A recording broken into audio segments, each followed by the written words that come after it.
नमस्कार. आज आपण इथे संत्र्यांपासून इन्स्टंट असं शरबत प्रीमिक्स बनवून घेणार आहोत. बाजारामध्ये बऱ्याच प्रकारचे इन्स्टंट प्रीमिक्स शरबत असं मिळतं आपल्याला, पण आज आपण ते घरी बनवून घेणार आहोत. स्वाद जर म्हणाल त्याचा अप्रतिम असा बनवून तयार होतो आणि यासाठी जास्त काही साहित्य लागत नाही. अगदी 2 ते 3 साहित्यामध्ये हे इन्स्टंट शरबत प्रीमिक्स तुम्ही बनवू शकता. तर त्यासाठी इथे लागणार आहे आपल्याला संत्री. तर हे संत्री घेतलेले आहेत मी आणि ह्या संत्र्यांपासून आज आपण इन्स्टंट असं प्रीमिक्स बनवून घेणार आहोत. तर चला जास्त वेळ न घालवता आजच्या व्हिडिओला सुरुवात करूया. तर इथे मी जवळपास 6 संत्री घेतलेले आहेत आणि यापैकी आपण फक्त 5 संत्र्यांचा उपयोग करून घेणार आहोत.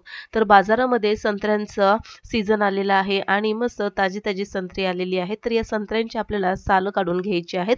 तर अशा प्रकारे सुरीने बरोबर मधोमध हलकासा एक कट लावून घ्यायचा आहे आणि हे साल आपल्याला अशा प्रकारे काढून घ्यायचे आहेत. हे साल उन्हामध्ये सुकवून याची पावडर तयार करून ठेवायची आहे आणि फेशियलसाठी याचा चेहऱ्यासाठी स्क्रब म्हणून तुम्ही तयार करू शकता किंवा याच्यापासून तुम्ही उटणं देखील तयार करू शकता.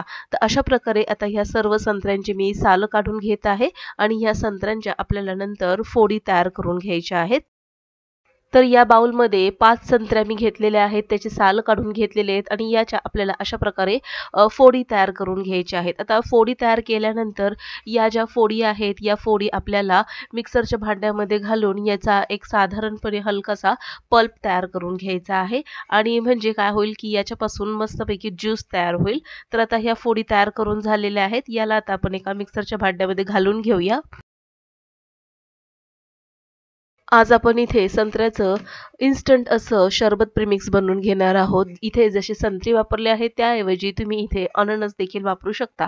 आता मिक्सरमध्ये फिरवून घेतल्यानंतर इथे आपल्याला एका चाळणीमध्ये हे सर्व काढून घ्यायचं आहे आणि चाळणीच्या खाली एक बाउल ठेवून घ्यायचा आहे. हा जो पल्प आहे अशा प्रकारे आपल्याला दाबून घ्यायचा आहे, म्हणजे जो ज्यूस आहे तो सर्व त्या बाउलमध्ये पडणार आहे. तर आता हा जो 5 संत्र्यांचा जो पल्प निघणार आहे, तर ज्यूस निघणार आहे, तर तो ज्यूस आपण मोजून घेणार आहोत. तर अशाच प्रकारे राहिलेल्या संत्र्याचा देखील पल्प आपण काढून घेतलेला आहे आणि त्याला अशा प्रकारे दाबून त्याचा रस आपल्याला काढून घ्यायचा आहे. तर 5 संत्र्यांचा रस बऱ्यापैकी बाउल भरेल इतका निघतो. तर आता बघा इतका हा रस निघालेला आहे, ज्यूस निघालेला आहे. आता याला आपल्याला एका ताटामध्ये घालून घ्यायचंय.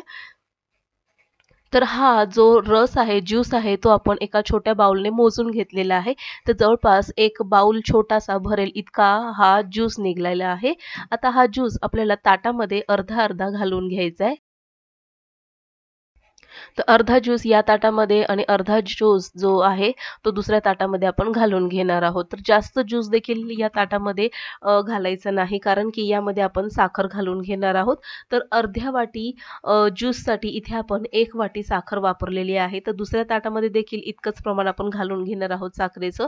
आता ही साखर आपल्याला या ज्यूसमध्ये मिक्स करून घ्यायची आहे आणि याचा असा पातळसा थर या ताटामध्ये लावून घ्यायचा आहे आणि हे जे ताट आहे तयार केलेलं, हे ताट आपल्याला हवेखाली ठेवून घ्यायचं आहे, म्हणजे पंख्याखाली आपल्याला हे सुकत ठेवायचं आहे. ताटामध्ये तुम्ही जितका पातळ थर द्याल तितका तो पटकन सुकून जाईल आणि जितका तुम्ही जास्त थर द्याल तितका तो सुकण्यास वेळ घेईल. तर अशा प्रकारे मी 2 ताटं तयार करून घेतलेले आहेत, पंख्याच्या खाली ठेवून घेतलेले आहे. आता यामध्ये आपल्याला लिंबाचा रस घालून घ्यायचा आहे. लिंबाचा रस तुम्ही आधी देखील घालू शकता, ज्यावेळेस आपण संत्र्याचा ज्यूस काढून घेतला होता. तर आता इथे मी जवळपास 1 लिंबाचा रस अशा प्रकारे घालून घेतलेला आहे आणि हा लिंबाचा रस आपल्याला या मिश्रणामध्ये व्यवस्थित मिक्स करून घ्यायचा आहे. आता मिक्स करून झाल्यानंतर हे ताट आपल्याला पंख्याखाली सुकत ठेवायचं आहे. तर ही पूर्णपणे मिश्रण सुकण्यासाठी जवळपास आपल्याला 4 ते 5 दिवस लागतात. आता हे व्यवस्थित मी मिक्स करून घेते आणि ज्यावेळेस हे सर्व सुकेल त्यावेळेस आपण हे मिश्रण पाहून घेणार आहोत.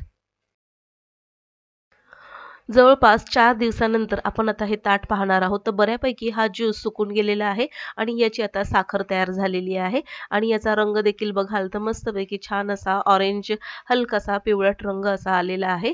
तर आता ही साखर अशा प्रकारे आपल्याला ताटापासून वेगळी करून घ्यायची आहे आणि आता या साखरेमध्ये आणखीनही ओलसरपणा आहे, त्यामुळे एक रात्र आणखीन आपण याला पंख्याखाली ठेवून घेणार आहोत आणि दुसऱ्या दिवशी आता ही साखर आपण पाहून घेणार आहोत. तर ही साखर कशी तयार होते ते देखील आपण पाहून घेऊया. तर 5व्या दिवशी आपण पाहून घेणार आहोत हे मिश्रण. बघा मस्त याची साखर तयार झालेली आहे, कुठेही ओलावा वाटत नाही. तर अशा प्रकारे इतकी कोरडी ही साखर झाली पाहिजे. हे सर्व मिश्रण आपण एका ताटामध्ये काढून घेणार आहोत. आता या मिश्रणामध्ये संत्र्याचा ज्यूस, साखर आणि लिंबू इतकंच आहे. तर यामध्ये आपल्याला थोडंसं चवीनुसार मीठ देखील घालून घ्यायचं आहे. तर ह्या सर्व मिश्रणासाठी जवळपास 1.5 चमचा इतका आपल्याला मीठ घालून घ्यायचं आहे. तर आता 1 चमचा घालून घेतले, आणखीन अर्धा चमचा इथे मीठ घालून घेऊया आणि याला आता आपण व्यवस्थित मिक्स करून घ्यायचंय. आता आपण घरगुती इन्स्टंट शरबत प्रीमिक्स बनवून घेत आहोत. त्यामुळे याचा कलर कदाचित या शरबतचा कलर जो आहे तो हलकासा आपल्याला फिका वाटेल. तर याऐवजी तुम्ही इथे थोडासा फूड कलर देखील घालू शकता. तर आता हे जे साखरेचं मिश्रण आहे ते आपण एका मिक्सरच्या भांड्यामध्ये घालून घेतले. आता याला आपण मिक्सरमध्ये फिरवून घेणार आहोत. तर आता ही बघा साखर अशा प्रकारे तयार झालेली आहे. हे आहे इन्स्टंट संत्र्याचं शरबत प्रीमिक्स. आता हे तयार झालेले आहे. याला आता आपण एका बाउलमध्ये काढून घेणार आहोत आणि एका हवाबंद बरणीमध्ये याला आपल्याला भरून घ्यायचं. तर इथे माझ्याकडे छोटी काचेची बरणी आहे. त्यामध्ये आता आपण हे जे इन्स्टंट शरबत प्रीमिक्स आहे ते आपण घालून घेऊया.